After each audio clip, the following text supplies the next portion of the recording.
இந்த தேங்காய் பூ பழம்லாம் கோயிலுக்கு எத்தனை சாமிக்கு உடைக்கிறீங்க? இது எதுக்குன்னாவது ஐயர்கிட்ட கேட்டீங்களா? இல்ல நீங்களாவது ஐயராவது சொன்னாரா உங்களுக்கு? தேங்காய் சாமிக்கு உடைக்கிறேன்னு எடுத்துன்னு போறீங்க, தேங்காயை உடைக்கிறீங்க. உடைச்சு சாமி பக்கம் தேங்காய் வைக்கிறதே கிடையாது யாருமே.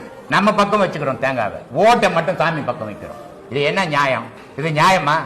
ஓட சாமிக்கு எத்த போனேன், ஊரெல்லாம் சொல்லிக்கின்னு போற, வெள்ளி தூக்கு எடுத்துக்கணும், கோயிலுக்கு போறேன் கோயிலுக்கு போறேன் கோயிலுக்கு போறேன்னு சொல்லிட்டு கோயிலுக்கு போய் ஓட்டை ஒடிச்சு சாமிக்கு வைக்கிற தேங்காய் ஊம்பக்கம் வச்சுக்கிட்டு எப்படி நியாயம்?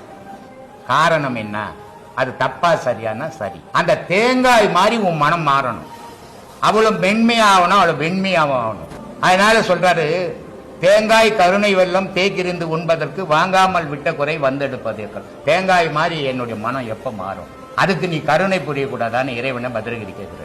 அப்போ அந்த தேங்காய் மாதிரி மனம் மாறணுமா? வாழைப்பழம் ஏற்றும் போற, கற்பூரம் ஏற்றும் போற, வெத்தலை ஏற்றும் போற, பாக்கு ஏற்றும் போற. நான் கிண்டலுக்கு சொல்லுவேன், கொஞ்சம் புயலை வாங்கி வச்சா சாமி போட்டு பாருன்னு. ஏன் சொல்றேன்னா, எந்த செயலையும் கேட்கணும், இல்ல அவன் சொல்லணும். இந்த தேங்காயை எதுக்கு ஓட்டுறோம்? மும்மலத்தை சார்ந்தது தேங்காய். மேல் மட்டை ஒண்ணு, மேல் மட்டை ஒரு மலம், ஓடு ஒரு மலம், காய் ஒரு மலம். இந்த மும்மலம் நீங்கன்னா அமுதம் கிடைக்கும், அதான் தண்ணி. அப்ப மும்மலத்தை நீக்கணும். மும்மலத்தை நீக்கணும்னா உன் மனம் வெள்ளையாகணும் அப்படின்றதுக்காக தேங்காய் உடைக்கிறோம் சாமிக்கு. இல்லைன்னா சாமிக்கு அந்த தேங்காய் உடச்சு ஒன்னே ஆக போகிறது. வெத்தலை பாக்கெல்லாம் வைக்கிறோம். இதெல்லாம் எதுக்கு வைக்கிறோம்? வெத்தலைன்னா காத்து, பாக்குன்னா நீர், கற்பூரம்னா நெருப்பு, பழம்னா மண்ணு, பூவுன்னா ஆகாயம். 5 பஞ்சபூதத்தை தான் நம்ம வழிபட்டுக்கிறோம், கடவுளையே வழிபடல. இதெல்லாம் நம்ம தெரிஞ்சுக்கணும். இதெல்லாம் தெரியாத நான் சாமி கும்பிட்றேன் சாமி கும்பிட்றேன்னா ஒரு சாமி கும்பிட்டுருக்க மாட்டேன். நீ சும்மா ஒப்புக்கு சாமி கும்பிட்டுன்னு வரலாமே தவிர நிஜத்துல சாமி கும்பிட முடியாது உன்னால.